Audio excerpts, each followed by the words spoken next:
order. Welcome to the meeting number 49 of the House of Commons Standing Committee on Transport, Infrastructure and Communities. Pursuant to Standing Order 1082 and the motion adopted by the committee on Thursday, February the 3rd, 2022, the committee is meeting to discuss the Air Passenger Protection Regulation. Today's meeting is taking place in a hybrid format pursuant to the House Order of Thursday, June 23rd, 2022. Members are meeting in person in the room and remotely using the Zoom application. That all witnesses have been tested for today's meeting and have passed the sound test. Appearing before us, members are from Air Passenger Rights, Mr. Gabor Lukacs, President by video conference. From the Canadian Automobile Association, we have Mr. Ian Jack, Vice President, Public Affairs, and Mr. Jason Kerr, Managing Director, Government Relations. From the Public Interest Advocacy Center, we have Mr. John Lawford, Executive Director and General Counsel. And finally, from Transport Action Atlantique, we have Mr. Tim Haymond, President, joining us by video conference. Welcome to all of our witnesses. We'll begin today by turning it over to Mr. Lukacs for 5-minute opening remarks. The floor is yours. Mr. Chair, honorable members, Air Passenger Rights is Canada's independent non-profit organization of volunteers devoted to empowering travelers. We take no government or business funding, and we have no business interest in the travel industry. We speak for passengers whom we help daily in their struggle to enforce their rights. In our December 19, 2022 submissions to the committee, we cautioned that the air passenger protection regime is broken, and we proposed specific legislative amendments as a solution. Mere days later, during the holiday season, Canadians witnessed a second meltdown of air travel in 2022, compounded by airlines' flagrant disregard of passengers' rights under the APPR.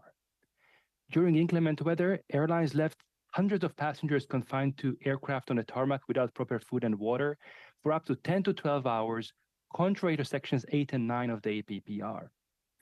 Earlier this month, we heard testimony that airlines did not ask the airport for help with getting food and water to passengers on the tarmac, even though the airport had available resources. Once the inclement weather passed, airlines still failed to rebook passengers in a timely manner, contrary to Section 18 of the APPR. WestJet refused to rebook passengers on available Air Canada flights, even when no WestJet flights were available for days. Air Canada was selling next available flights on its website at a premium and rebooked stranded passengers days later. Sunwing left passengers stranded abroad for days and then blamed the government for Sunwing's own irresponsible decision to sell flights without having enough pilots. We recently learned that Air Canada has been donating passengers' missing bags to a charity instead of returning them to their rightful owners. You have also heard that the CTA's backlog has risen to 33,000 complaints following the holiday season, with an 18-month or longer wait time. It is now clear to everyone that the status quo is untenable. We propose to eliminate 2 points of failure of the current regime: lack of enforcement and unnecessary complexity. Airlines have a single objective: maximizing their profits. The only reason airlines violate passengers' rights is because the costs of compliance exceed the cost of flouting the law. While the Canada Transportation Act permits the CTA to fine airlines up to $25,000 per violation per passenger per incident, that power has largely fallen into disuse. You heard testimony that the CTA has never fined an airline for failing to pay compensation owed under the APPR. So from an airline's perspective, the worst consequence of failing to obey the APPR is occasionally being ordered to pay what the passenger was owed anyway. This must change. Without hefty fines for violations, there is no incentive for airlines to comply with the APPR or with any other regulation for that matter. For example, if the odds of an airline being caught not paying a $400 compensation is 1 out of 100, that would be 1%, then any fine of less than $40,000 per violation is ineffective, making it cheaper for the airline to pay the fine than to systematically comply. Fines alone, however, will not get rid of the CTA's backlog. The APPR not only creates an undue hurdle for passengers seeking compensation, but also requires a complex evidentiary record whose consideration consumes disproportionately large resources compared to the amount at stake. This unnecessary complexity is also partly responsible for the CTA's backlog, which has ballooned in spite of the additional resources that were allocated to the CTA in the 2022 budget. A regime that requires over 1,000 pages of documents and a full-day trial to determine the fate of $400 is doomed to fail. In comparison, under the European Union's regime, a passenger's eligibility to compensation can be decided with limited publicly available information and minimal documentary evidence in most cases. In Canada, Parliament's intervention is warranted. We implore you, the lawmakers, to amend the Canada Transportation Act by both enhancing enforcement and harmonizing the framework with the European Union's passenger protection regime. Doing only one of the two will not make the problem go away. Thank you. Thank you very much, Mr. Lukacs. Next, we have the Canadian Automobile Association. The floor is yours. You have 5 minutes. Hello, Mr. Chair, honorable members. Thank you for the invitation to speak to you today on the subject of passengers' rights. Ian Jack, and as mentioned, I'm the Vice President of Public Affairs for our national office in Ottawa, and my colleague Jason Kerr joins me today to help answer your questions. Most of you will be familiar with the CAA brand. Founded in 1913, we are a federation of 8 clubs today, providing more than 6.8 million Canadians coast to coast with emergency roadside service. You all know about the tow truck, but also automotive, insurance, rewards, and travel services. We're also a not-for-profit that has always advocated on issues of concern to our members. Throughout our store network and online, we are one of Canada's largest leisure travel agencies with close to 100 retail outlets. We are a member-driven organization that, at its heart, is an advocate for the Canadian traveler. Our travel agents work with air passengers every day, so we understand the business. This allows us to take a strong, informed position in favor of air passenger rights, while at the same time recognizing that the consumer interest is best served by a healthy and competitive industry. When Canada's air passenger protection regulations were originally being developed, CAA called for an efficient and effective regime. We said the process for passengers to claim their rights with the airlines should be simple and proactive. Unfortunately, this is not what we have today. The average passenger in this country does not have the protections that come with premium status or full fare tickets. The APPR needs to help these passengers most of all, and today is missing the mark. The goal of the system should be to incentivize carriers to take care of passengers without the need to resort to the government complaint process. And for those cases that do make it to the Canadian Transportation Agency, the process needs to be simple and clear enough that answers can be delivered in a timely manner. I'd like to highlight for you quickly 4 of our many recommendations to improve the air passenger experience in Canada. 1. The APPR regime does not require direct, immediate payments of compensation to passengers in straightforward, clear-cut cases. If it's obvious that an entire plane load of passengers is owed compensation, the airline should tell all passengers they're owed this compensation and simply ask them, how would you like to be paid? The lack of proactive compensation slows a carrier's ability to process other complaints and has helped choke the CTA with an unacceptable backlog. What do Canadians think of this idea, by the way? Our recent national polling found 75% of Canadians believe carriers should bear the responsibility of contacting passengers to deliver compensation for a flight interruption. 2. The minister should have clear authority to refer matters to the CTA for investigation and should also have the ability to make orders affecting the air sector generally under extraordinary circumstances. We would expect these sticks to be rarely used, but their presence would likely affect behavior. 3. Maximum and minimum AMP limits should be put in place rather than the discretionary system in place today. And for repeated offenses, applicable AMPs should automatically increase. Fourth and finally, public reporting of performance by carriers and others in the system. Transparency will allow passengers, parliamentarians, and advocates all to judge how well the air system in Canada is functioning for passengers. Carriers are supposed to deal with complaints within 30 days. What's their success rate? How many cases do they accept or reject? How many bags were lost in the last quarter? None of us knows. We should. Players in the system have this data. In the US, many of these statistics are published month by month online, and airlines compete against each other in these areas. This translates into better service and treatment for travelers. And with that short introduction, Monsieur le Président, je vais arrêter de parler. Mr. Chair, And merci beaucoup encore. thank you once again for the invitation to be here today. Thank you, Mr. Jack. Center, the floor is yours. You have 5 minutes. Thank you, Mr. Chair. Honorable members, my name is John Lawford. I'm the Executive Director and General Counsel at the Public Interest Advocacy Centre, and PIAC has advocated in the field of air passenger protection for over 20 years.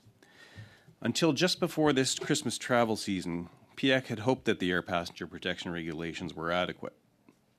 Then we were concerned that this committee would overreact to airline pressure and either completely remove them or at least significantly amend them and actually weaken them in a misguided effort to fix them. We recommended a dedicated administrative complaints agency with a regulatory overseer for systemic issues. But then December happened. Horribly, sadly, very predictably, conditions arose and the backlog of complaints to the CTA rose to over 30,000. So I'm here to say that we were wrong. The problems with the APPRs are not superficial, and it's not about improving them around the edges. They are structurally unsound. The three conditions or aspects of events that define the effects of the APPRs on consumers, namely within the airline's control, for safety, or outside their control, have shown themselves to be unnecessary complications to bring the complaint system to a practical halt and usually actually resolve against the interest of consumers. We now believe, based on this experience, that this whole control, safety, outside control structure is completely unworkable and will always generate lengthy disputes that must be slowly and painfully decided. This creates the problem that more problems as the APPRs now generate more complaints than the prior CTA tariff review track, and yet must still be adjudicated formally and is done so based not only on those three criteria, but also with no clear burden on the airlines to bring forward their claim, and they have all the evidence of the claim within their control. And lastly, that the regulations are not clear on these matters. As a result, PIAC is now withdrawing our support for the APPRs as drafted, and we are now recommending to this committee that you rewrite them in the format of the European rules, namely that consumers are owed all of the refunds, care, and compensation in the regulations, tariffs, and Montreal Convention, with the only exception being not paying out standardized compensation in extraordinary circumstances. Assuming this committee will simply recommend those structural changes, maybe not, PIAC has concerns about the immediate travel challenge for Canadians, March break 2023. To avoid another travel Armageddon, we need to fix baggage delays, rebooking and rerouting, and refunds for weather, definitions of denial of boarding and flight cancellation, and we need to make clear that the evidentiary onus lies on airlines, not passengers, in all complaints. Therefore, we recommend this committee to, and this is quite technical, invite the minister to issue a direction under subsection 8611 sub 2 to ensure CTA makes regulations to compensate passengers for delayed baggage. Then, this is two parts, invite Cabinet under section 40 of the Canadian Transportation Act to pass a new regulation based on the old delayed baggage, which was 23.2 of the APPRs and which was wiped out by the Federal Court of Appeal. pending eventual amendment by Parliament to fix the Canada Transportation Act and to insert the word delayed in subsection 8611, sub 1, sub C. We also invite you to invite Cabinet to direct all carriers, including the small carriers, to refund, rebook, and reroute, even on a competing carrier, all passengers for any cancellations or long delays. This may require an amendment to the definition of carriers as large or small, and we note here the threshold of passengers is 2 million a year. It may have to be lowered quite significantly. And secondly, to replace the APPR definitions with those in the EU of denial of boarding and flight cancellation. Lastly, we ask that you recommend that Parliament amend the Canada Transportation Act to declare the intention that 8611(1), which is the source of all these regulations, was always intended that the airline should bear the burden of proof in establishing exceptions to refunds, care, and compensation. Lastly, to do with the backlog, we believe that justice delayed is already being denied, and consumers with complaints in the 33,000 case backlog have no reasonable prospect of relief. The CCA must at least triage and categorize these complaints and issue directory decisions on each type in a show cause style notice to the air carriers for all similar cases. And we note this was done with some early COVID-based complaints and could be done again. And I look forward to all of your questions. Thank you. Thank you very much, Mr. Lawford. And finally, we have Mr. Heyman from the Transport Action Atlantic. The floor is yours. You have 5 minutes. Thank you, Mr. Chair and honorable members. Good afternoon. My name is Tim Heyman. I'm the president of Transport Action Atlantic and a board member of Transport Action Canada. Transport Action is a nonprofit organization advocating for convenient, affordable, and sustainable public transportation with a particular focus on passenger rail. I was also one of the hundreds of Via Rail passengers affected by train delays and cancellations on December 23rd, 2022, and that's what I'll be speaking to this afternoon. Now, while much attention has been focused on incidents in the Quebec City-Windsor corridor, particularly in this morning's session, Via Rail's eastern trains, the Ocean, which runs between Halifax and Montreal, also suffered issues as a result of the winter storm and the failure of the infrastructure owner or host railway, namely Canadian National, CN, to effectively provide safe passage for the Via trains that operate on their network. I was traveling home on board Via Train 14, which was scheduled to depart Montreal at 7 p.m. on December 23rd. Our train departure was initially delayed by over 11 hours as we were informed that a section of the line ahead on the Mont-Joli subdivision in eastern Quebec was impassable, and this delay was needed to provide CN adequate time to reopen the line. When we finally departed, we would make it only as far as Rivière-du-Loup when we were informed that CN repair crews had reportedly called it quits for the day, fortunate as they were to go home for Christmas Eve, and wouldn't return until sometime on the following day. With apparently no other option short of an overnight layover in Rivière-du-Loup, our train was sent back to Montreal, arriving after 3 a.m. on Christmas Day, exactly where we started, over 30 hours after we first boarded the train. Passengers on the westbound train 15 from Halifax fared no better, as their train was left stranded for as many hours at Campbellton, New Brunswick, before being sent back to Halifax. Now, I was fortunate enough to find a flight home late on Christmas Day at significant personal expense, but many passengers simply saw their plans to visit family for the holidays forfeited entirely, and were in some cases left waiting in Montreal for several days due to train cancellations in the corridor. My experience and those faced by other passengers raise a number of questions which are applicable and need to be asked about the issues affecting both the Ocean and Via's corridor trains. These mirror much of what was discussed during Via's testimony before this committee this morning. In short, first, what was the exact nature of the issues making train lines impassable? And in the specific case of the Mont-Joli subdivision, why were CN crews unable to clear the line as expected? What efforts did CN make to prioritize opening rail lines and avoiding stranding Via trains and their passengers? What contingency planning does CN have in place for these scenarios? And how did their efforts here compare to the efforts that would be made to clear a high priority freight line? In particular, how do holidays such as Christmas affect the ability to provide crews to maintain rail operations? In the case of stranded corridor trains, what prevented CN locomotives and crews from Oshawa and Belleville yards being dispatched to assist stranded Via trains? There were power failures affecting CN's level crossing protection and signal systems. Are sufficient backup supplies in place to maintain these critical safety systems during power failures? Was there any consideration of alternative routings for VIA trains? For example, over the Napadogan subdivision through New Brunswick, or the parallel Canadian Pacific lines in the corridor? Does VIA have recourse within their train service agreements with CN to seek compensation for a failure to move its trains in a timely fashion or to their destinations at all? And how could this train service agreement be strengthened in the future to provide sufficient priority for VIA services? In terms of VIA's own planning, what more could be done to ensure trains are stocked with adequate emergency supplies? Are onboard staff adequately trained and prepared for dealing with these situations? How can VIA improve communications and sharing of information with passengers? Transport Action has previously written to the Railway Association of Canada in September 2022 calling for changes to improve protections for stranded passenger trains. And what considerations did VIA management give to alternative transportation for passengers to ensure they could reach their destinations? Finally, VIA is to be commended for their commitment to an internal investigation and for their willingness to appear this morning before this committee. It is disappointing that CN has not done so. Will CN make any commitment to investigate their own performance?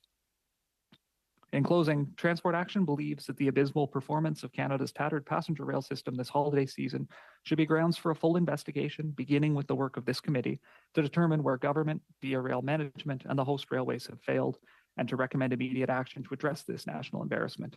We hope that actions under consideration will include better contingency planning at VIA Rail, a re-examination of the train service agreement between VIA and CN, adequate government funding to VIA Rail to address equipment and staff shortages that may have contributed to this situation, and an exploration of adopting passenger protection standards for rail passengers, similar to those in place for air passengers, whether through policy or legislation. So thank you for the opportunity to address this committee. I will be happy to take any questions that you may have.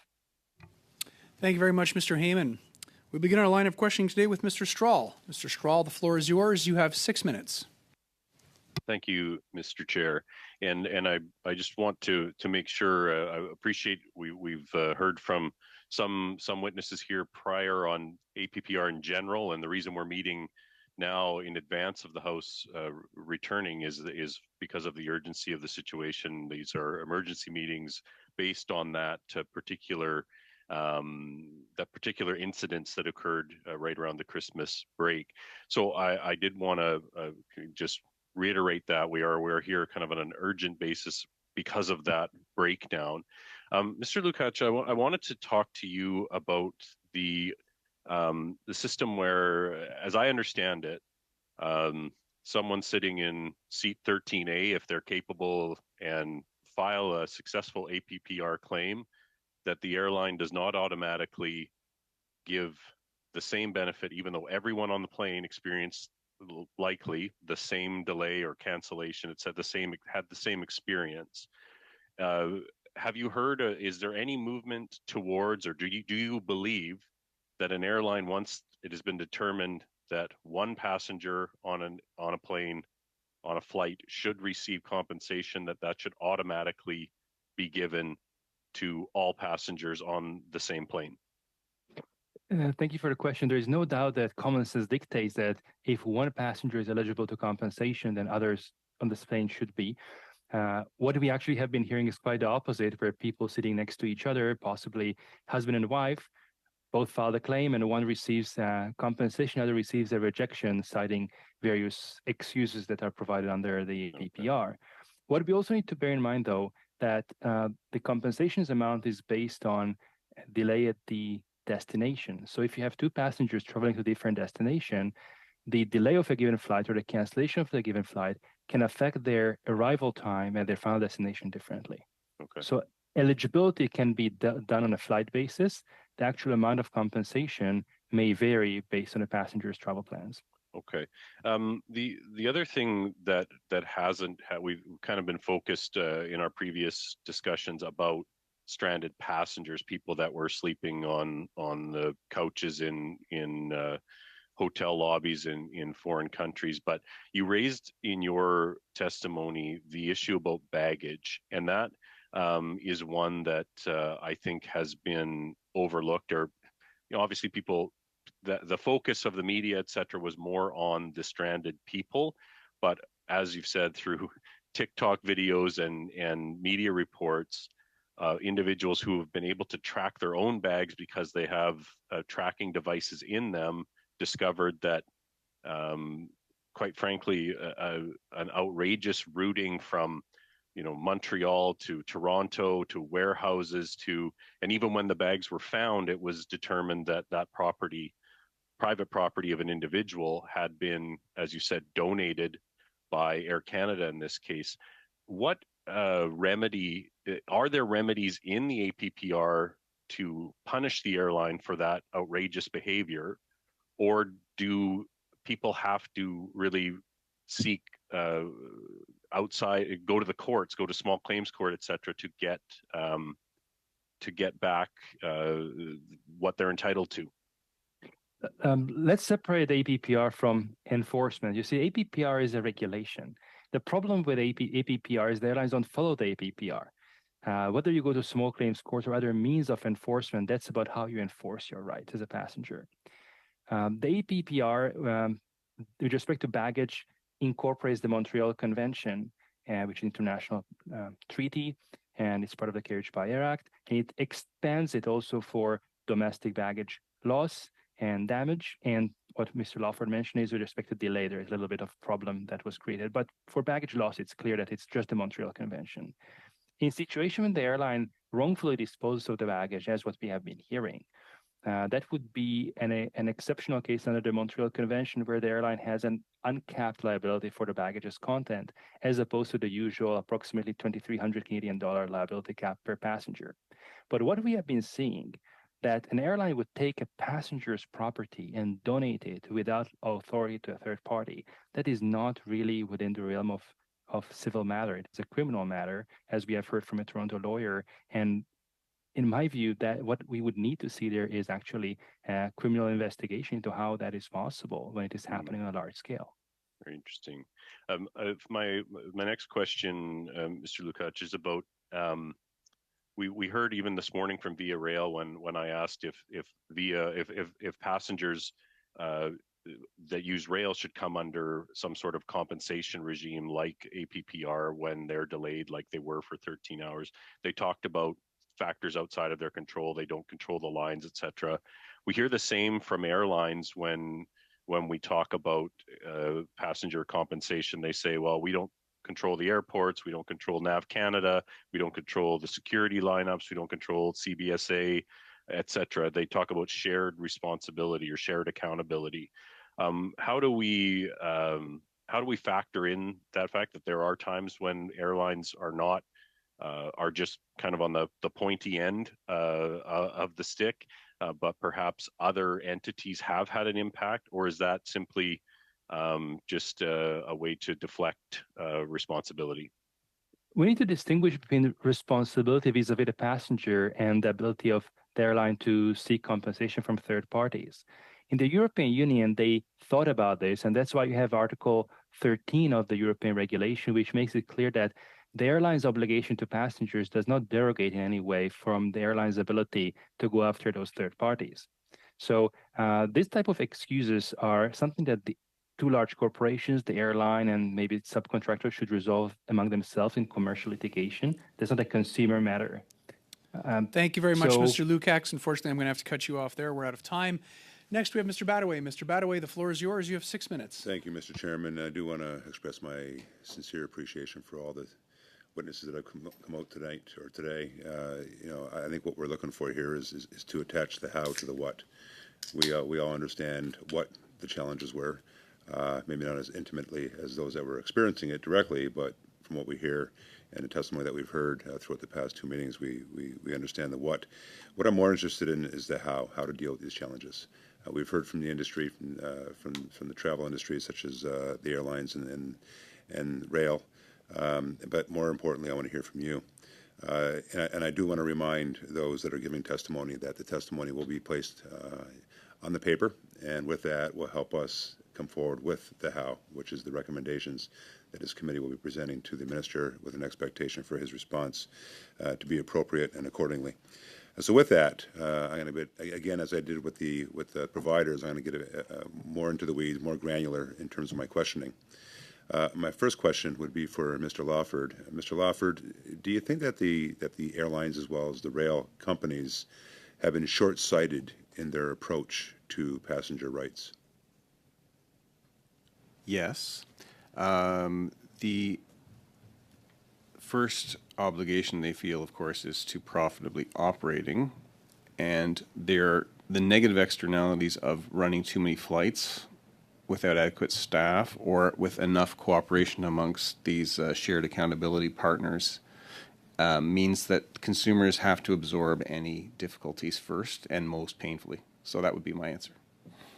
And with that, and a good answer, that was quite frankly what I expected. But at the same time, you know, and just to get a bit more granular, in terms of the capacities, you know, and that's what you're referring to in terms of the resiliency, the capacities, and lack thereof with respect to what could have been made available, whether it be from the capital side, the equipment, or from the human resources side in terms of the individuals that were part of the response on behalf of their organizations. So I guess my second question to you, Mr. Lawford, would be, who should pay for the passenger rights system? So whether it be the costs borne by the CTA to investigate complaints, offer mediation services, arbitrary services, or to adjudicate when mediation fails, who do you think it should actually pay for those processes? Well, at the moment, I guess they are paid through taxpayers through the CTA. There is another model. You can have an ombudsman service that is paid for by the industry, like in the telecommunications or banking finance with the OBSI. That's another model. I believe when we did our first paper for Mr. Emerson, that was the idea we had, was to have this extra compensation system run as a pure ombudsman with the industry paying for it under a nonprofit corporation, and that model can work. Whether it was something CTA was ready for and the airline industry's rules are too complicated for that system, I'm not sure of now. And again, just going along that line of thought, and I'm happy you mentioned the Emerson report, because there's a lot more that he comments on within that report on this issue that we want to investigate as part of our recommendations moving forward. That report has actually been a great reference for us in many of the studies that we've done. I guess another question would be to you, do you think larger administrative penalties for systemic rights violations would change the behaviors of both the airlines as well as the rail industry? Yes, I do. And I agree with Dr. Lukash's calculus that if you have a 1% sort of flaunting the regulation rate, you have to put fines on. And in other words, if someone doesn't get paid their compensation, they have to have a separate penalty phase or enforcement fine from the CTA, which they have the power to do. And it has to be high. It has to look sort of bizarrely high, because you're assuming that there's a very small amount of people who are a small amount of enforcement for the number of violations. Now, I do want to go to Mr. Heyman. Mr. Heyman, I want to give you the opportunity, because I was really interested in your opening comments. I want to give you the opportunity to get on record any further comments with respect to the how we can make how to address these issues in terms of the recommendations that this committee is going to be moving forward with to administer. I do want to give you some time to expand in your original opening comments because of the limited time that you had, but to expand on those comments. Certainly, thank you, and I appreciate that opportunity.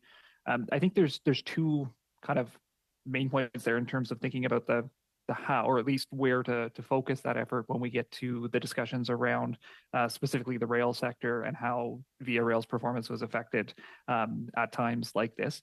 I think a huge part of that, and I know it came up quite a bit this morning when Via was talking and members were raising questions there, is looking again at that relationship and the communication and interplay between Via and CN. Particularly CN, but also, I mean, you could look at any other infrastructure owners that Via operates over, but it is predominantly them. And a lot of that, I think, really needs to come down to some evaluation of the agreements that are in place between Via and CN, which provide track access and actually spell out what obligations each party has, the financial agreements and everything else. And that's something that, despite the fact that Via is a Crown corporation and publicly funded that way, those agreements are not public information. Those aren't things that any of us out in the general public can look at. And I think that would be a really good place to start in terms of seeing where things could potentially be kind of shored up. Thank you very much, Mr. Heyman. Unfortunately, I'm going to have to cut you off there. Thank you, Mr. Prochainement, nous avons Monsieur Baslouval. We now have Mr. Baslouval. You have 6 minutes. Thank you very much. Thank you very much, Mr. Chair. I would like to thank the witnesses for being here today. I must admit sincerely, and I must say, how could I put it, but maybe I am not being naive, but more of cynic. I think that it's a bit like Groundhog Day, because every time we go through a season where we have holidays, it would seem that we get together with the same witnesses, the same problems, and that we're always talking about the same subject. Well, the good news is that we're talking about it, but the bad news is that things aren't fixed yet. However, that doesn't stop us from seeing airlines who don't seem to have much respect for passengers, and that's really frustrating. When I hear the solutions that you're proposing today, I think that's very interesting, and I hope that we will be able to ensure that they can be adopted, because I think that we've been hearing these problems and the potential solutions for too long now. So I think it's important that we really set up rights that stand, but we can see that there are issues, especially in terms of compensation. So I'd like to hear from your perspective. You work with consumers who come to come into contact with you. So the regulation, you say it's too complicated. So how could the regulations and the rights, protecting the rights of air passengers, how could they be simplified so we don't have to take forever to try and solve these problems? Mr. Rex, to start.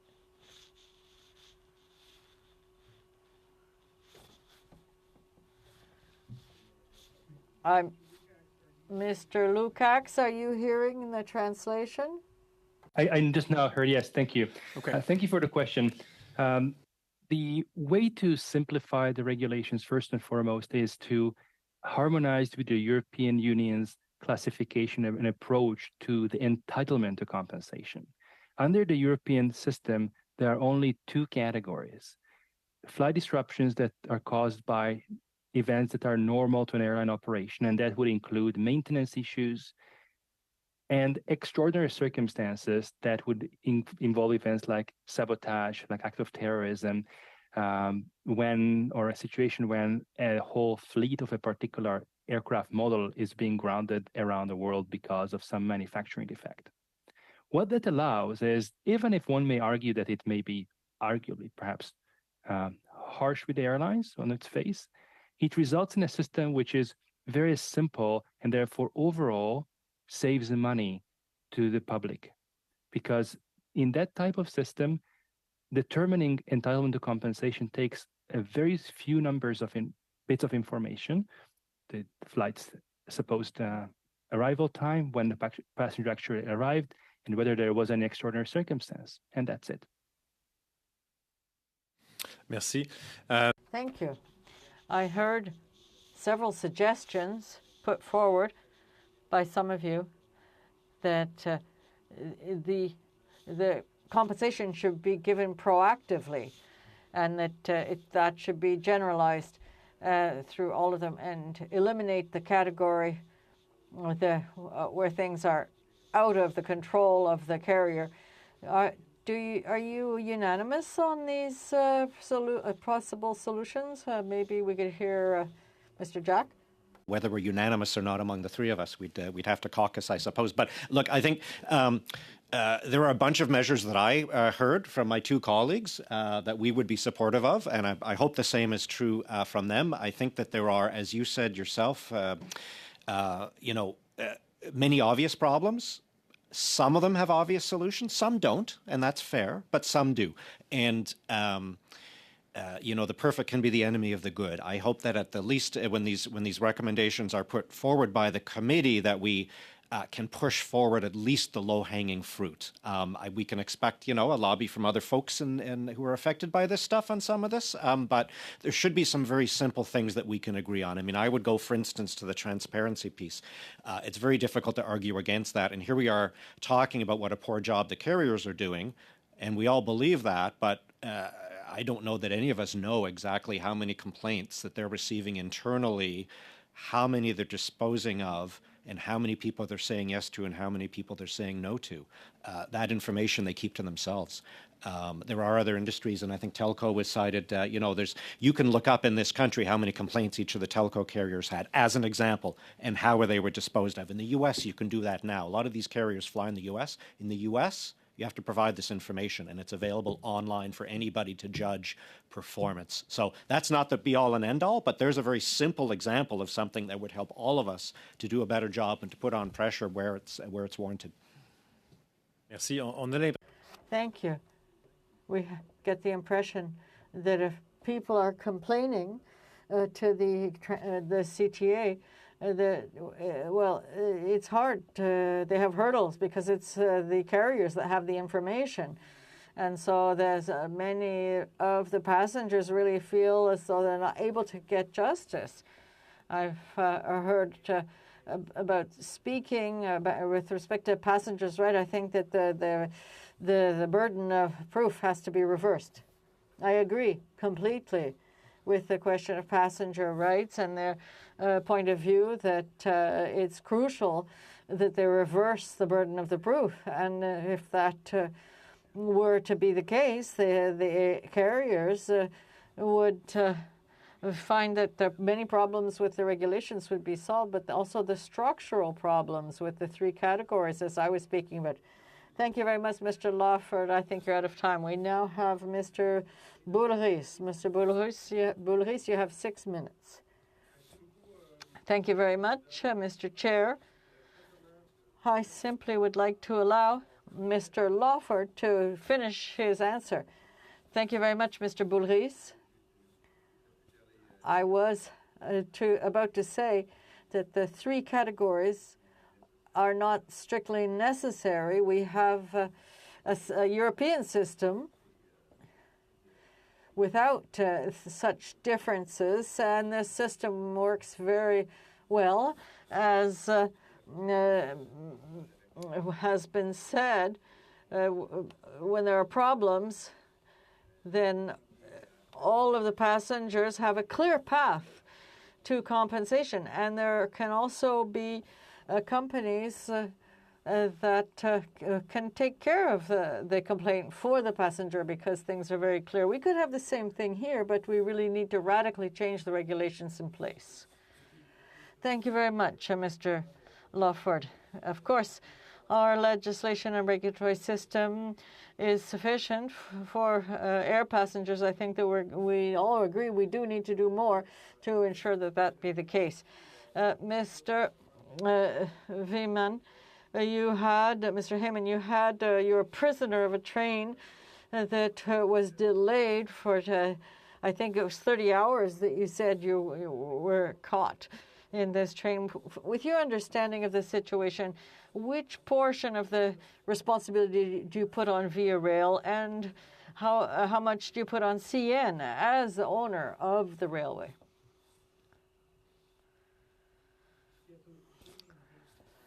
Of the train that I was on there, like the responsibility, I think, for the actual delay largely falls on, it's a combination of CN, obviously weather conditions as well. I think the major thing that falls on their shoulders in that particular case was the particular planning and the scheduling around what would be done to clear the line ahead of us and decisions that were made from an operational standpoint. I mean, in that case, we had a train that left Montreal, made it a significant distance along through our route, all based on planning that had been laid out by CN around when that line would be cleared. And it seems there were some failures, I think, in communication there between CN and VIA in terms of what was realistic to expect. And I know I did hear in things this morning some comments similarly about some communication failures there on trains in the corridor as well. So I think that part of things, there's definitely, I'd put quite a lot of blame on CN.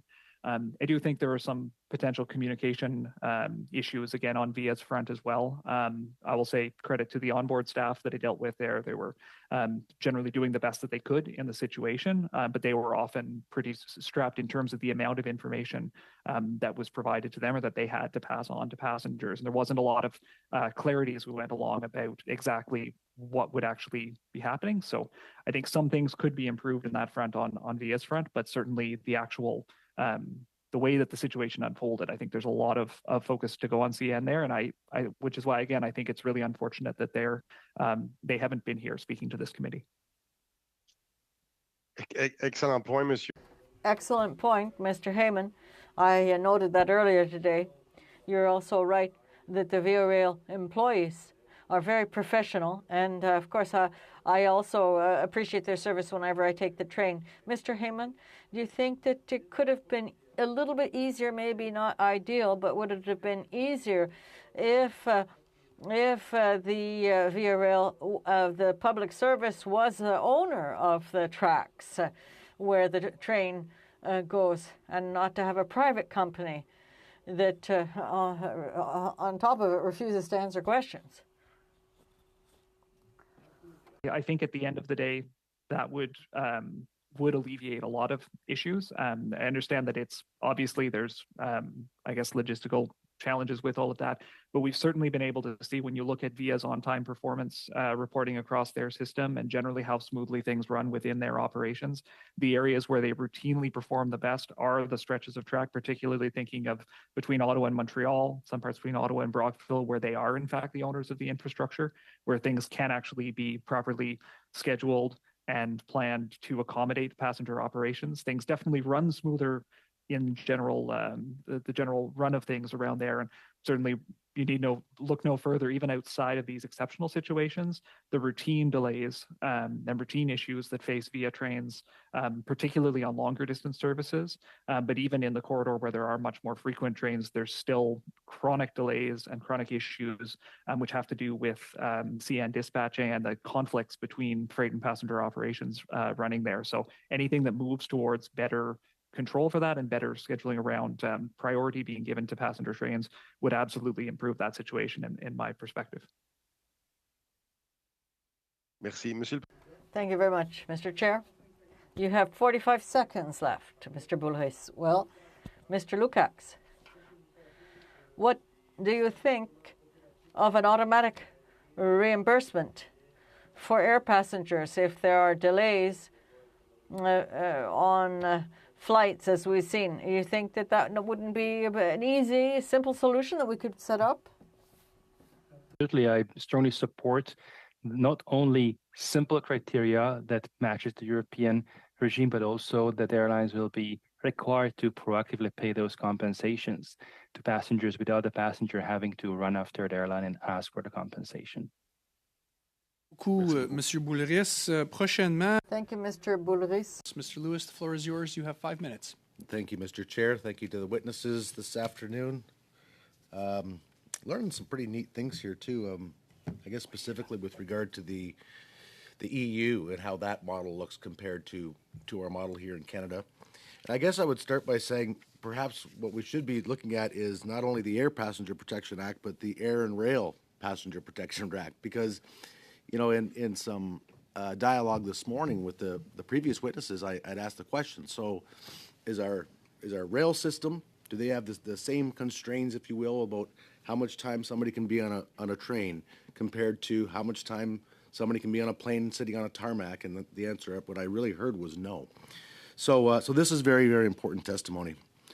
First thing I would like to just share. This is from 24th of February. This year, CBC article. Flair Airlines cancels service from Windsor to Montreal without notifying customers. Last flight from Windsor to Montreal via Flair is on September the 6th. So it goes on to speak that they're going to cancel it. Then further on in the article, it says, on January the 5th, Mr. Gendreau booked a flight to Montreal from Windsor to visit his girlfriend in Ottawa on February the 17th. he was able to put in his reservation code and see his flight was confirmed through Flair's app.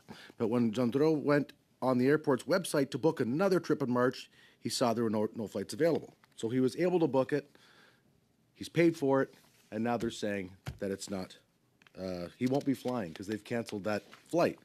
Further on the article, it talks about all the costs incurred by this gentleman to go see his loved one.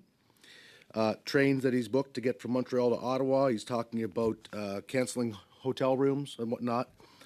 And then to add salt to the wound, the last sentence says, Gendreau said he had to book a new flight that costs an extra $150.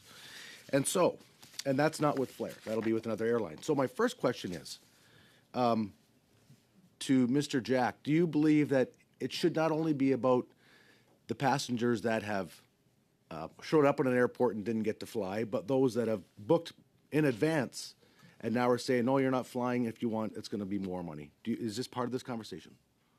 Absolutely, it is, because in fact there are some rules around that. The rules may not be good enough, but there are rules about how much notice you have to be given for a cancellation, and what a carrier has to do for you if they cancel within a certain amount of time. So certainly it's within the committee's purview to look at whether you think those time limits are good or not, whether the compensation is good or not.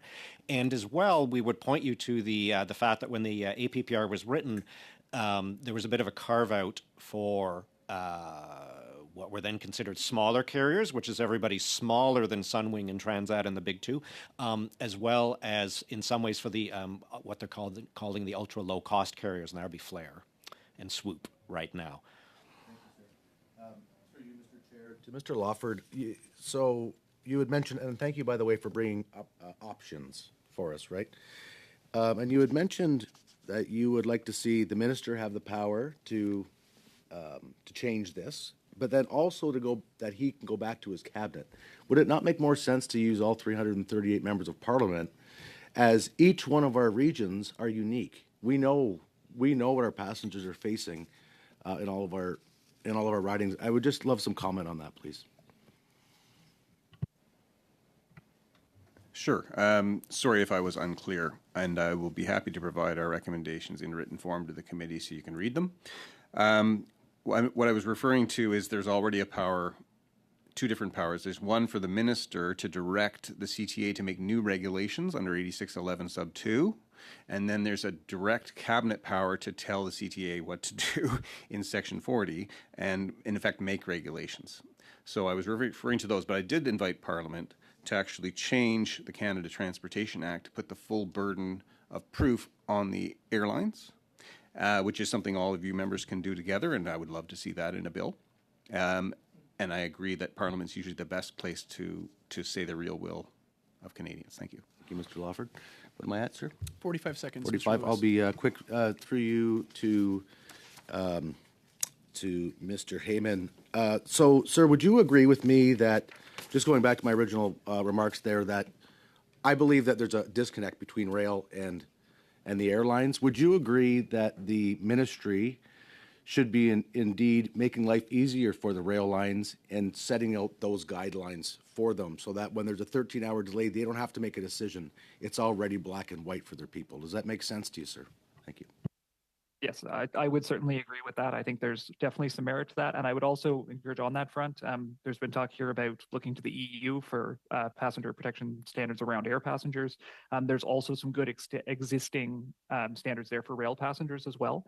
So I think we wouldn't be reinventing the wheel here. Obviously, it's a slightly different situation in the Canadian context than in Europe, but there's definitely some good baselines there, I think, to start from. Thank you, sir.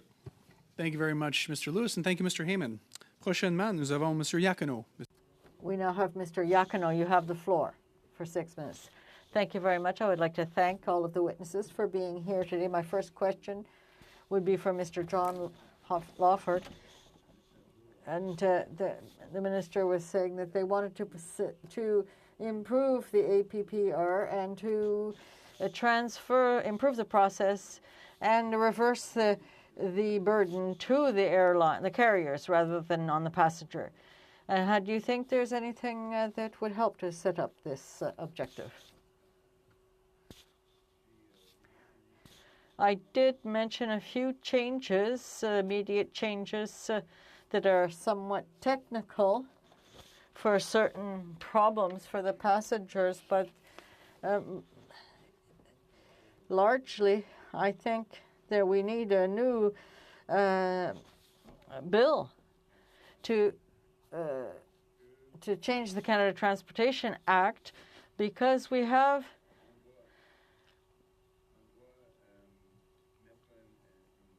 we really have to set up a system that would be more efficient, that would be much more similar to what is in place in Europe. And I think that really would take a bill. Could you please provide comments as to what type of changes you could provide that to the clerk? My next question is for Mr. Jack.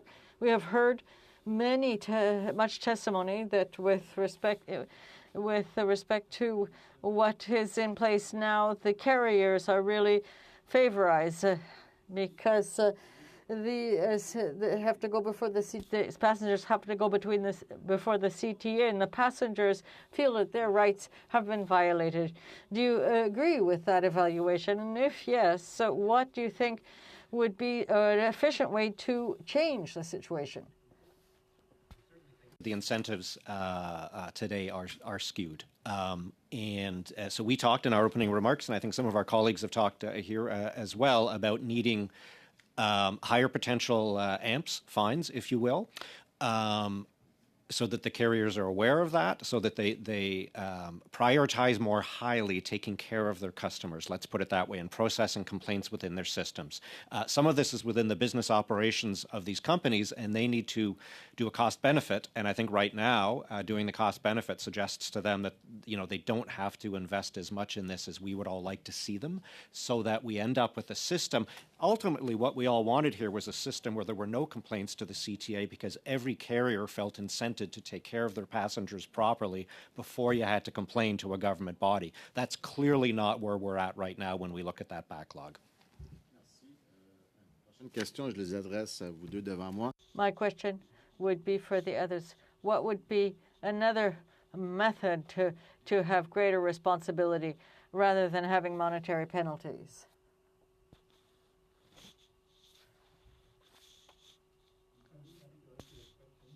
Please go ahead. Go ahead, Mr. Lukacs.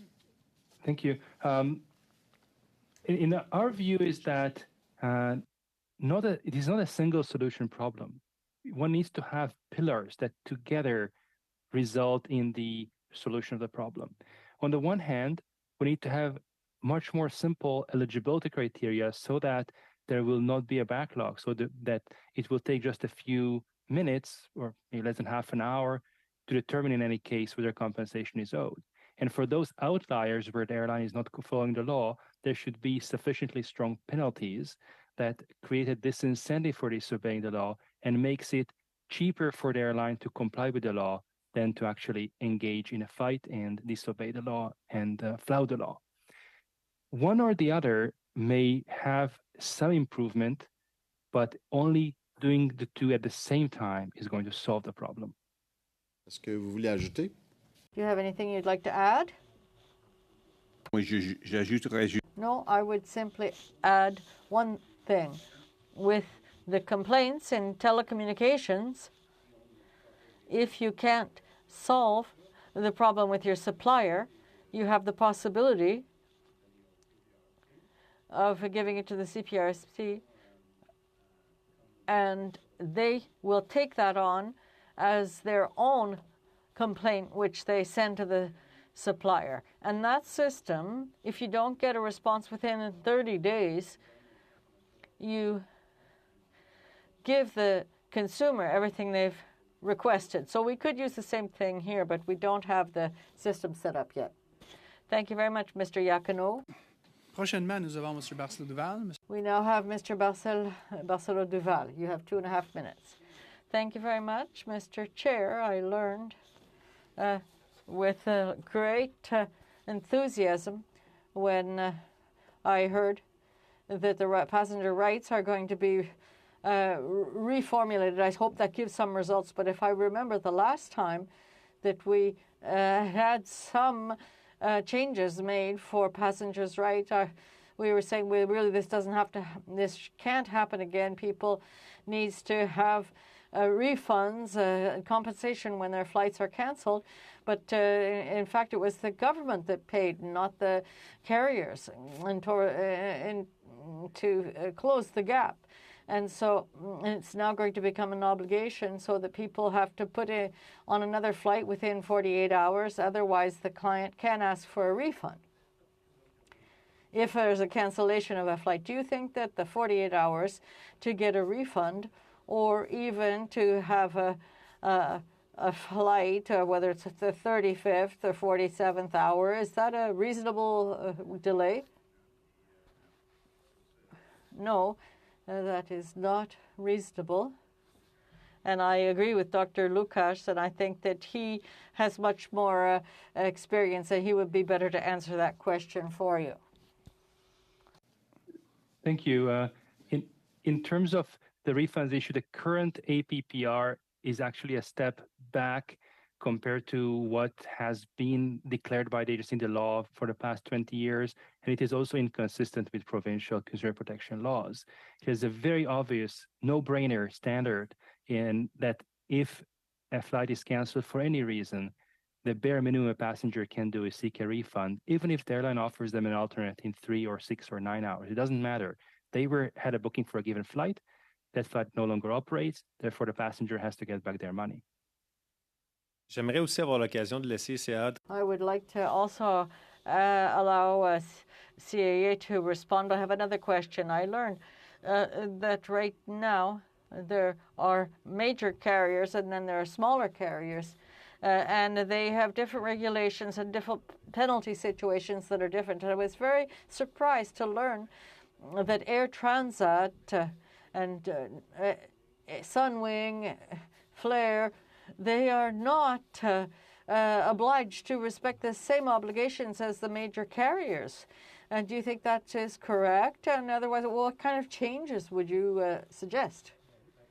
And it needs to change. I won't get into the long story, but it's sort of a COVID effect. The way the government set this up was about how many passengers you flew over the last couple of years, and then they took an average, and then they determined who was big and who was little. That doesn't work in a world where nobody flew anybody pretty much for 2 years. So we need a new way of determining that, and we would agree with you that carriers such as Sunwing and Transat should absolutely be included with the others.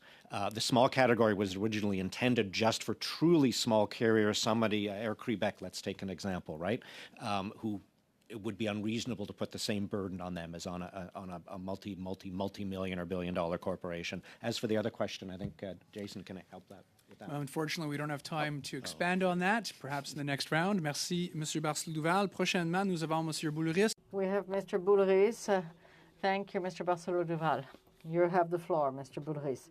Thank you very much, Mr. Chair. My question would be for Mr. Lukács. We've seen over the holiday season a situation that was completely absurd, where carriers, it wasn't a question of the weather, there was no storm, but they weren't able to operate their flights. They didn't have enough staff. They didn't have the pilots. They didn't have enough crew members to be able to offer the services. Do you think that's normal that airlines would sell tickets when they don't have sufficient staff to be able to fly the plane? Thank you for the question. In my view, it is absolutely abnormal for any merchant, any service provider to offer services or goods for which they don't have the resources to actually deliver. This is a matter that should be also looked under the Competition Act, not simply just air passenger rights. And it is obvious that this type of cancellations and delays caused by crew shortage are within the carrier's full control, and they have to compensate passengers accordingly. Oui, et comme vous le disiez auparavant, Yes, and you were saying earlier the compensation refunds should be automatic, and it shouldn't be the responsibility of the consumer to go through all of the administrative burden. It should really be the responsibility of the airlines. We've seen a lot of troubles over the holiday season and we also saw last summer in the airports, and there is a holiday week coming up in March. So what will what can be done to really avoid such nightmares in the airports over the next few weeks? Support the recommendation of Mr. Lawford about the short-term solution. The minister has some powers under Section 86.11 sub 2 to direct the agency to make regulations. The cabinet under Section 40 of the Canada Transportation Act can also promptly amend their passenger protection regulations to at least fix some of the definitions, fix the small versus large carrier problem, and lower the threshold maybe to 100,000 or 50,000 passengers per year between small and large carriers, and deal with the baggage issues. This would already be a stopgap measure, but ultimately it should be Parliament fixing the problem. These are just short-term measures to solve the problem. Merci beaucoup, Mr. Boulris. Thank you very much, Mr. Boulris. The floor is yours. You have 5 minutes. Thank you, Mr. Chair, and welcome back to the committee. A couple of the witnesses that were here on November 21st, and I think as you articulated, Mr. Lawford, December happened. So obviously we're back, and you know, we've had a few meetings now on this topic, given what happened in December, and we heard, of course, this morning from Via Rail, and the fact that they had not heard from the minister till the 11th of January. We'd heard he'd not contacted airports. We'd heard, you know, the airlines were slow in hearing as well. And so you talked about some really urgent things, and I'm glad you articulated them in your testimony, and that you had offered to provide some more written comments, because you know that you talked about ministerial direction, you talked about cabinet power, and of course eventually you know, parliamentary changes to the CTA. Now, you also raised the fact that March is coming. So here we are at the end of January, so there's really a sense of urgency here to act on this.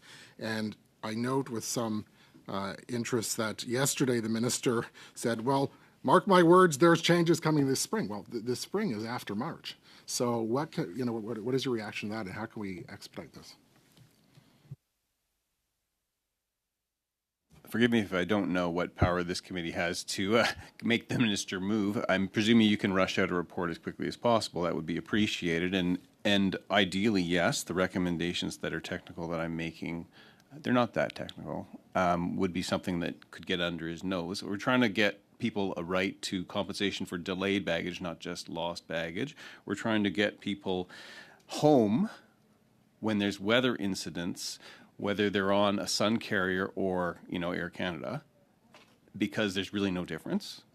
And if that's painful to those carriers temporarily, I think given the emergency situation and the performance in December, it's very reasonable. So that's what I would be looking for. And I'm happy to provide you the other ones, but longer term, you're right. The Act has to change, make it clear that the burden is always on the airlines at the least. And ideally, the way I'm recommending it, also take these categories out of the system, but that's a longer lift.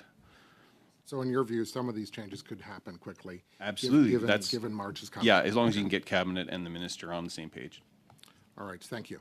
Mr. Lukatz, thank you again for being back to committee, and we did receive your rather robust set of written recommendations, so thank you for that, 26 pages, and including the appendix with, you know, at least in the appendix, there was 7 years of history of cases that you were involved in, although I think you referred to the fact that there was more beyond that. On page 19 and 20, you talk about the culpability of the federal government in a couple of aspects. So given the fact that you wrote this in December, prior to what we saw transpire over the holiday period, and the baggage issues and the airport mess and all of that we saw, maybe you can expand upon that, because what you referred to there was the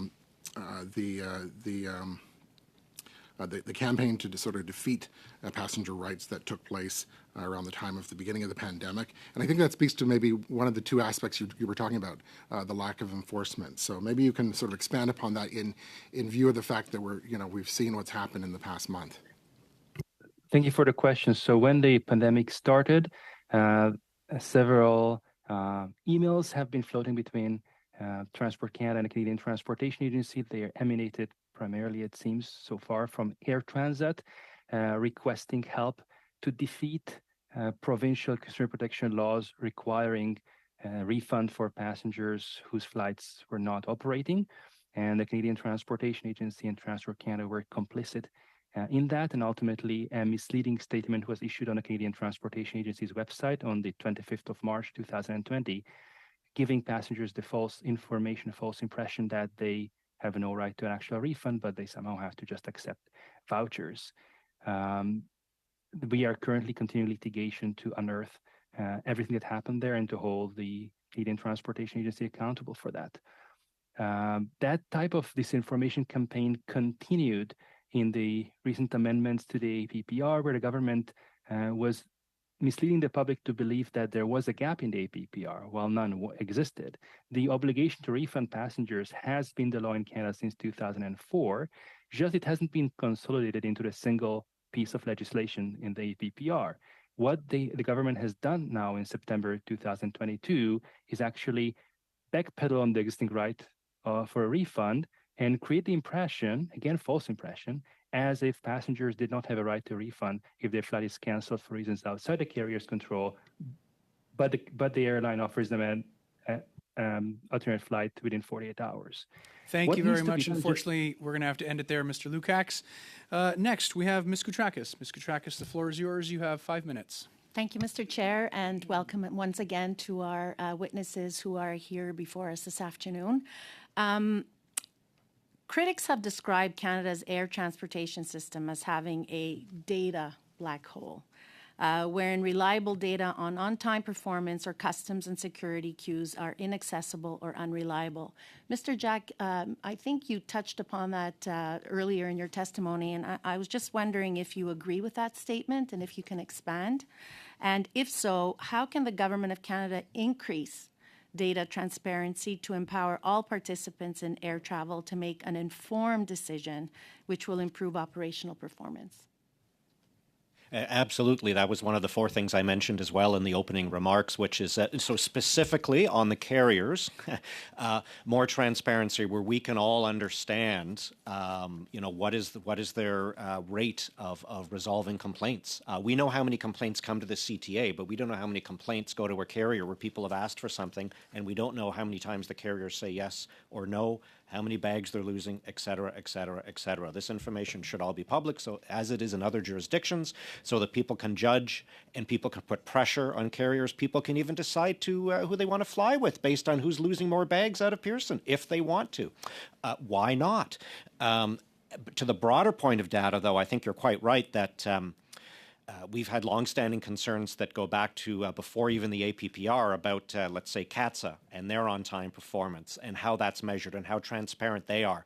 We think all the players in the system absolutely should be making performance standards public, that, well, they should have them, they should be public, and we should be able to measure against them so that we understand what the performance is like among all the players. Is there a role for the Government of Canada, though, to empower them, all participants in the air travel? Do you see a role in the government? Is it through legislation? Is it through a regulation? How do you see that?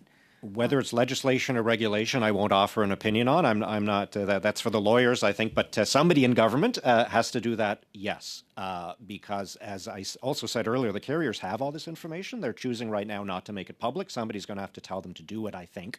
And none of them is going to want to go first. So if there's a rule from government, whether regulatory or legislative, then they all know as of a certain date they have to make this information public. It's more likely to happen. We also know that Canadian Airlines have significantly more work to do to ensure they meet the needs of all their travelers, including Canadians with accessibility needs and those flying with mobility aids. And we've heard a lot, unfortunate incidents that happened recently. If a traveler is flying with their mobility aid, they rightfully expect that it makes it to their destination and for it to be undamaged. Anything else is absolutely unacceptable. So my question is, and maybe Mr. Lawford, you can weigh in on this, how could the APPR be strengthened to improve accessibility and inclusivity, particularly for persons with disabilities? I wish I were an expert in this area. I will sort of beg off and say that I'm not sure that the new Accessible Canada Act has been compared to the regulations in detail, and I'm presuming that Transport is doing that, and then recommending changes to the APRs to match. I've seen the same stories that you've seen, and unfortunately we're not a disability rights group, so I don't have better information. I'm throw it to any of the other witnesses if they can answer. I'm wondering if Mr. Lukács has something to say about that. I do. Thank you for the question. There is also a set of regulations with respect to transportation of persons with disabilities, and it does impose on the airline various responsibilities with respect to assistance and also liability in the case of damage, loss, and delay of transfer of mobility aids. Part of the problem is, as usual, compliance. Yes, those rules do exist. Yes, those obligations do exist. But I'm not aware of any case where actually an airline was held seriously accountable by the Canadian Transportation Agency for breaches of these obligations. Thank you for that. And my last question is, and it could go to anyone that is willing to weigh in on this.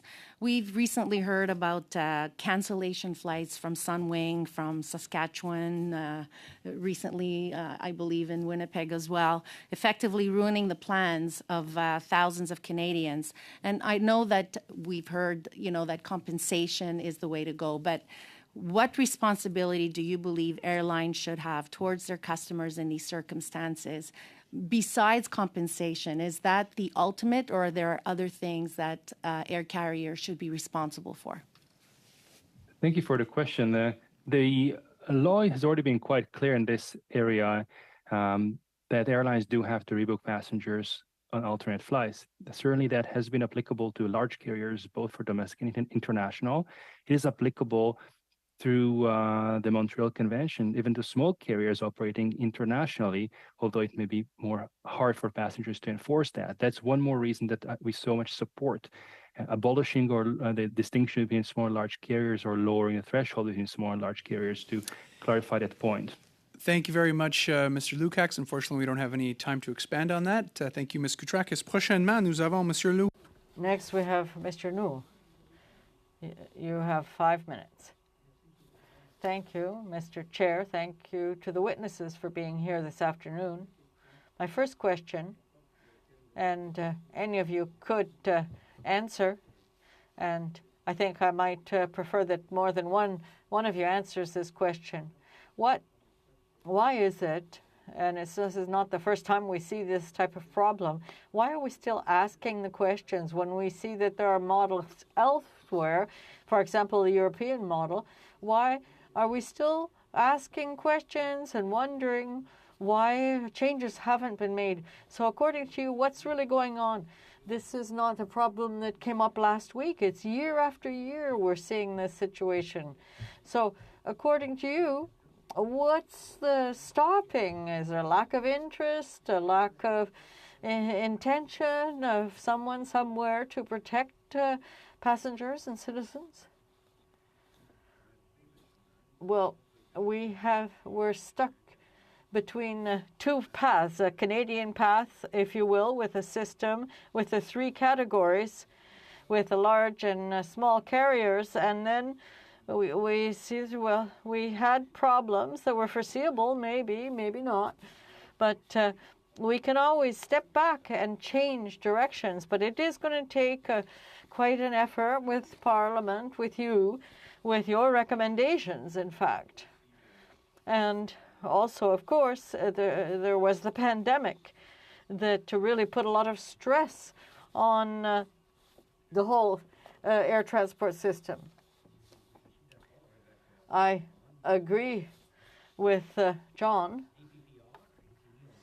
The APPR was set up right before the pandemic, roughly 3 months ahead of the pandemic. And then a pandemic occurred, so those weren't normal conditions, not at all. And then, after all, maybe 6 and 9 months of operation, of more or less almost normal, we're coming towards a normal. And then we can see that, well, there are some major problems with the system that need to be fixed. So I would say that it's not really a question of negligence because during the pandemic, we really didn't have anything to look at. But now we do have proof that the system needs to be changed. Mr. Lucas, do you have any comments? I, of course, agree that now we need to take a different route. But when we are talking about the past, it didn't require some kind of crystal ball to see that this path on which how the APPR was constructed would result to the current results. We predicted it already in February 2019 in a 52-page report that we published. It was foreseeable, and why the government would go against what everyone who knows and understands the industry would have been able to foresee, that's a question of political influence of which advisors the government was or wasn't listening to, what type of influence and clout the airline industry had with the government as opposed to consumers. Alors, merci. Je sais pas si monsieur... Thank you. I don't know if Mr. Heyman has something he would like to add. Further on that particular note, no. Thank you, though. Vous avez mentionné tout à l'heure plusieurs... Earlier, several questions were asked of you by different colleagues with respect to the power of the minister as well as the cabinet, what powers they have. And this is a question of acting quickly because there are March break, family travel is really coming upon us quite quickly. So do you think if there were a strong will, would it be possible to do something to ensure that we don't see this type of problem, the same thing that we saw over the holiday season where it was a catastrophe?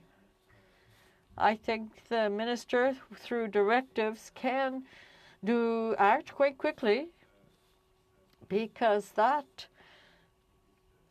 would be a matter of doing it through the Canadian Transportation Agency, but I don't know about the ministers where they stand, and I do think that we need fundamental change. No other comments? How much time do I have? About 10 seconds. So thank you very much. Sorry, next we have Mr. Rogers. Mr. Rogers, the floor is yours. You have 5 minutes, sir. Thank you, Chair. And first of all, welcome to all of our witnesses today. Some very interesting suggestions and testimony for sure. And I can understand some of the perspectives. Flying back and forth from Newfoundland and Labrador to Ottawa is not an easy task. Never a guaranteed arrival as scheduled, and often encountering storms between here and Halifax and Ottawa with no direct flights. Many of my fellow Newfoundlanders were stranded in Toronto at Pearson, having flown from Western Canada with WestJet and from the south, the warmer temperatures to Toronto, heading home for Christmas. We're stranded, and in fact, I was getting emails from a couple hundred people that were trying to get back to home for Christmas, and being told that on the 21st and 22nd and 23rd, there were no flights going into Newfoundland until Boxing Day. And so, we spent a lot of time dealing with these issues. Eventually, most of them anyway, found a way through other airlines like Air Canada and others. But one astounding thing happened during that period was WestJet flew into St. John's, and a good friend of mine sent me pictures of how he got on that flight to St. John's, traveling back to my riding, and he counted 64 empty seats. And yet there were 200 plus Newfoundlanders stranded at Toronto Airport. And the flight was, flew out of Toronto to St. John's. And I was astounded as to how these kinds of things happen. So to me, it's a flagrant disregard for passengers, certainly. So many of them also talked about their air passenger bill of rights and stuff, and weren't very well versed in terms of what their rights were. So I guess the question that I have is, how can we better educate and inform Canadian air travelers about their rights? They know it's there, but how do we? It's a very good question. If I could go back to your anecdote, I would point out that highlights another issue with the regulator and with the system as set up, which is that you have to be a passenger on a plane to make a complaint. I can't imagine any of the people who are lucky enough to have the actual seats would be complaining. It would be the empty seats complaining, wouldn't it? So, there should be a way for the CTA to initiate investigations when they are brought to their attention about matters, whether or not somebody's actually on the plane, because yours is the perfect illustration of a case where the problem wasn't that. It was the people who didn't get into those seats. In terms of public education, look, we try to do our part. I know these other groups do as well. We do media. We put things on our websites. The government does some work in this area. I think, though, that we shouldn't put the cart before the horse. The system right now is very complicated. We've all made that point. It all needs to be simplified. We could get every single passenger in this country to go to the CTA website and start reading what's there. It's how many, 60 odd pages, I believe. Their shortened version in plain English, what they call plain English or French, of these rules is dozens and dozens of pages long. So good luck to you. Right? And so I think we need to start there with the things we've been talking about around this table so that we get to a point where you could understand that simply. Some others may want to comment on this, but before you do, if airlines, as some people suggest, I guess, start having to pay more fines and penalties, is it, as an assumption some people make, is there any way to avoid these costs simply being passed on to consumers? Mr. Lawford, I don't know if you want to comment on that or the previous question. Well, sure, you're raising the costs and they may well be passed on. Now we're to the discussion of competition in this country in the airlines and the many efforts to try to bring new airlines online and all the challenges they face.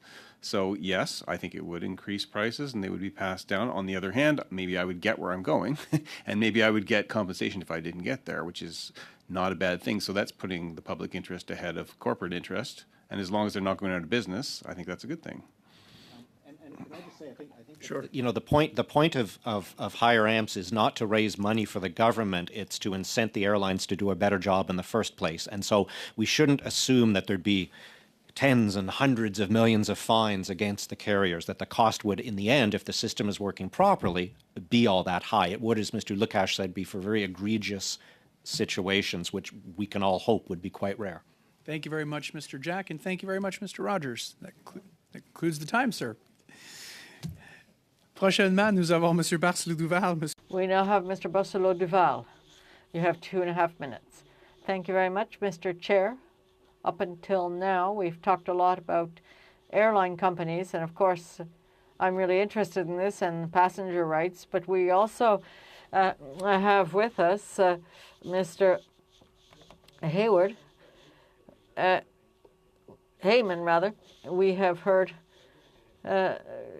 testimony this morning, and I think that it might be interesting to implement passenger rights for train passengers, because there are regulations and there are rights for airline passengers, and we don't necessarily have all the success we would like, but I would like to hear what you have to say. I'm very favorable for this, but I'd like to hear your opinion with respect to what's happening in the airline industry. Do you think that there could be the same type of concerns and the problem and the difficulty to apply any rights that the consumer might be just as bad off? So are you a little bit afraid of seeing the same problem happening in the rail industry?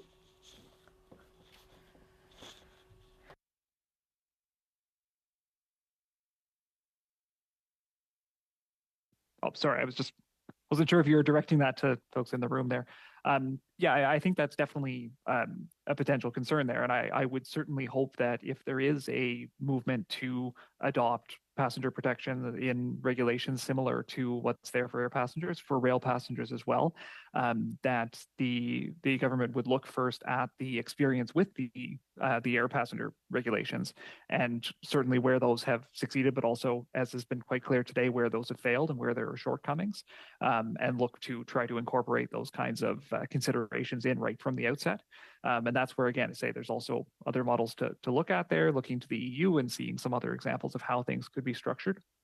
I recognize that it is, in a lot of ways, it could be a slightly different situation because you're dealing with a different kind of playing field. I mean, the airlines obviously operate in a different kind of environment and structure. On the passenger front, we're predominantly talking about a single crown corporation, although there are other passenger operators in some parts of the country, and I think there would be benefit to having that in place. So I think you would need to think pretty carefully about how that applies given the unique kind of situation that's set up there.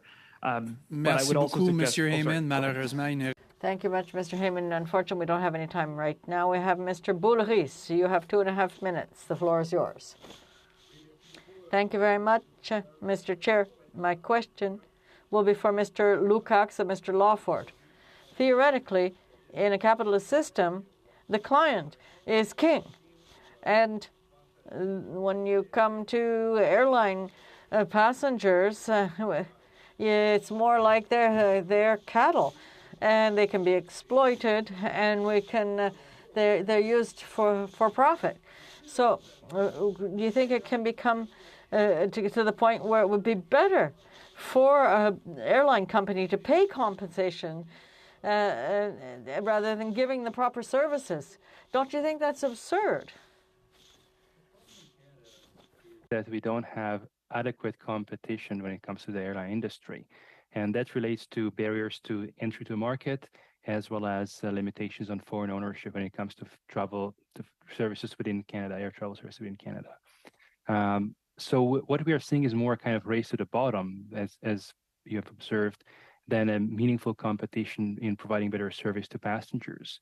In order to have the trend changed, one would need far more competition. And even then, the negotiating power of a single passenger is very limited compared to airlines. That is why one needs to have some state regulatory intervention in a wise way to ensure that it becomes more profitable for an airline to provide standards of treatment to passengers rather than disobey the law.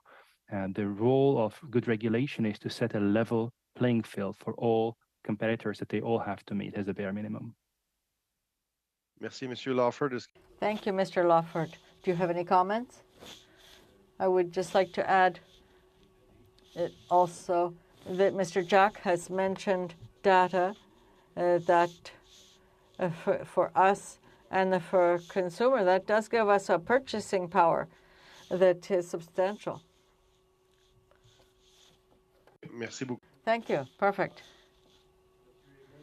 Mr. Heyman, with respect to passengers' rights, rail passengers, do you think that there could be regulations to protect rail passengers as more or less what exists for airline passengers? The mute. Yeah, I definitely think there is a way that could be done. And I do think there's also an incentive for that, partly to ensure that there's actually something that is enshrined there that has some more kind of permanence to it or some greater legal underpinning, partly because when we look at VIA's policies, for example, there have been different standards over the years for passenger compensation, alternative transportation, how refunds and travel credits and those sorts of things are given. And that has changed over time with different management at VIA, different policies and whatnot. So having something that's actually a little more clearly laid out for the passenger to be able to understand, I think would make a lot of sense. And especially, I think, as we start looking at some of these, I think, rather concerning developments around the high frequency rail proposals and moving towards potentially contracting operations to a private operator, I think there'd be even more incentive there to ensure that those standards are enshrined in law. Thank you very much, Mr. Heyman. Merci, Monsieur Boulris. Thank you, Mr. Boulris. Strahl. Mr. Strahl, the floor is yours. You have 5 minutes. Thank you, Mr. Chair. My first question is to Mr. Lawford. You mentioned, and I think part of what we need in terms of data visibility would be the CTA as well. What is their service standard? And quite frankly, what is their plan to clear up their 33,000 case backlog? You spoke of an option in your introductory remarks to create, I forget the words you use, but tranches or group cases together that have similar circumstances and treat them perhaps as a single case or consider them together. Does the CTA have the power to do that on their own, or would the ministers or the cabinet have to give that specific direction? No, I think that's well within the rules of the CTA, and they've done it before. So at the start of COVID, they had 8 large questions they had to settle about the way they were going to handle COVID questions, and there were 3,000 and some complaints, and they handled them all, at least with regard to those issues altogether.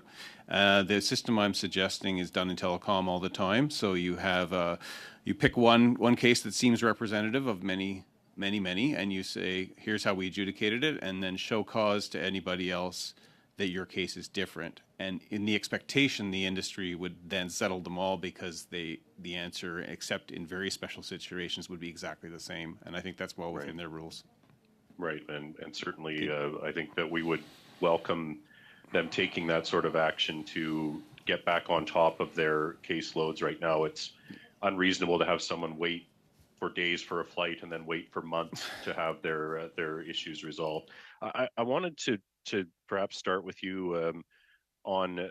I do think Mr. Rogers raised a valid concern. You know, we're here talking about air passenger rights. I think if there is a dramatic increase in costs, we know that Canada does have a high cost environment for air travel in terms of fees, etc. Which Mr. Lukacs mentioned, barriers to entry, et cetera. Our fees and regulations perhaps are a deterrent for new entrants. But I wanted to talk about, with leaving aside cost, is there a risk that that airlines will abandon certain routes or certain destinations if they are troublesome in terms of having crew availability, or they're prone to sudden weather changes, etc. I guess the worst thing we could do is eliminate an option for a passenger by unintentionally causing the airlines to abandon certain locations. Do you see that as a risk, and is there anything that we could recommend to government that would prevent that perhaps unintended consequence of changing the APPR to benefit passengers? Depends on the.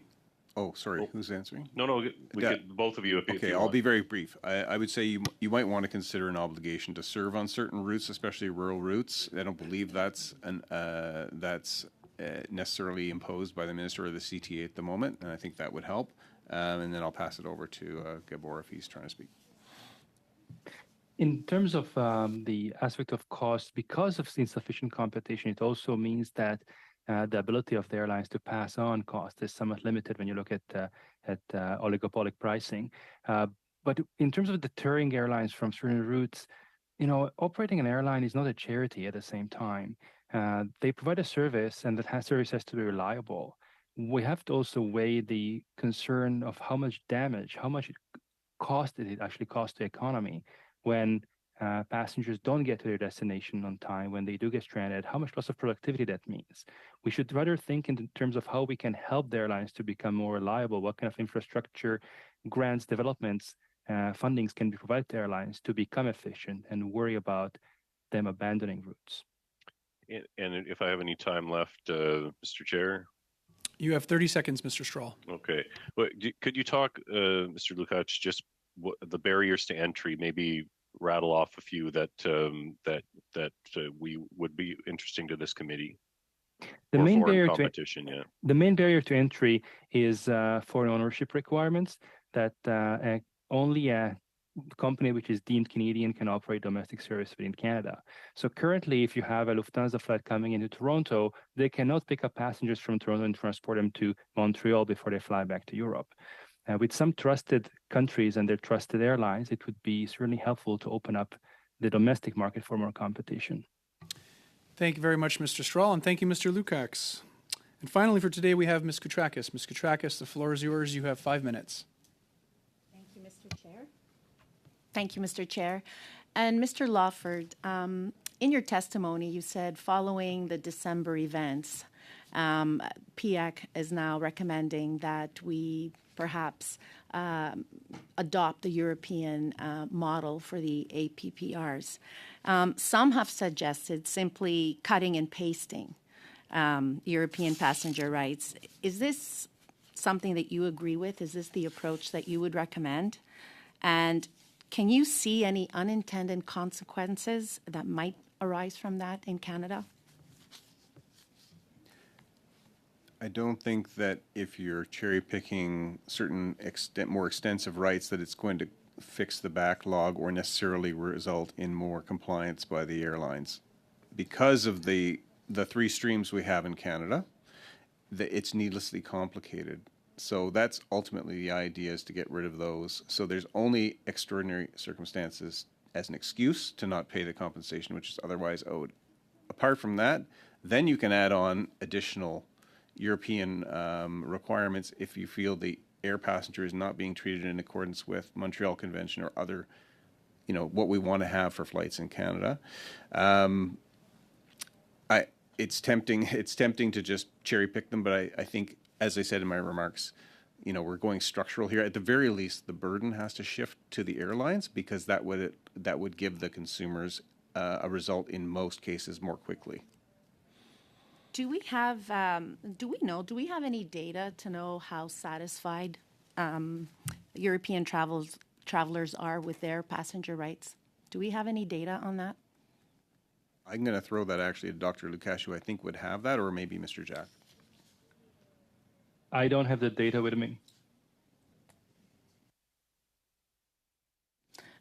Could I possibly ask one of you to maybe come back to us with something like that? And I'll also ask my team to see if they can find something like that. Is that something that is doable? We'll be happy to have a look. I think you might find some results in the companies that do claims for European travelers. And some have suggested that the APPR regime be expanded to include other parts of air travel systems, such as airports, CATSA, and CBSA. What are your thoughts on this? In terms of responding to the relationship between passengers and other players, that interface between CATSA should be with the airline. The international standard established by the Montreal Convention and the European regime is that passengers have a single address, and that's the airline. Even for the baggage that may be, say, damaged by CATSA, the airline pays the passenger, airline then claims from CATSA. It should be a corporate-to-corporate dispute resolution between those large players, but the passenger should have a single address for their complaints. However, we certainly do support that airlines should have an avenue to recoup some of their damages, some of their expenses from third parties who are responsible for the situations. I would make on that is that we, there's the APPR, and then there's changes in the system more broadly to make it work better for everybody, including passengers. And so I certainly don't know that I'd be looking under the APPR for the answers. I think the APPR has enough problems as it is, but you do raise a very valid point that should be addressed. Just wondering that in the case of the federal entities, would this not be a case of finding organizations that are already funded entirely by taxpayers? So the government effectively would be fining and collecting monies from itself. Does that make sense? I'm not suggesting fining those organizations. I'm saying that if these organizations cause damage to airlines, then like any other player, the airline should be reimbursed for that. However, if what we see happen again, like what happened the past summer, where airlines, knowing perfectly well that CATSA or CBSA doesn't have adequate staffing, still sells tickets, that's entirely within the airline's control. So what these CBSA and CATSA and other governmental players can be held to account is when they don't inform the airlines in advance of problems that they may be having. I'll just add briefly that the airlines and the airports don't seem to be talking because, you know, when the baggage belt breaks down, the airline can't get the baggage to their customers who leave. And then they're stuck with the problem. And I know that there's disputes between how much rent is paid by the airlines to the airports, but I mean, really get these folks in a room. They keep talking about shared responsibility. How about having some meetings? And the minister should be jumping on that and having another session like he had in the fall, but with these resiliency questions on the agenda. And that's why one of our recommendations is an explicit power for the minister to direct in extraordinary circumstances. Again, to have that stick in the background so that when he or she convenes a meeting of the players, they know that it's more than just a chat, that they're going to have to come up with a solution. Thank you very much, Ms. Koutrakis. And on behalf of our committee, I would like to thank all of our witnesses for joining us today for your testimony. I'd also like to thank all members who have given their time, not only today for today's special meeting, but also the special meeting we held on January 12th in order to ask questions on behalf of Canadians. With that, this meeting is adjourned.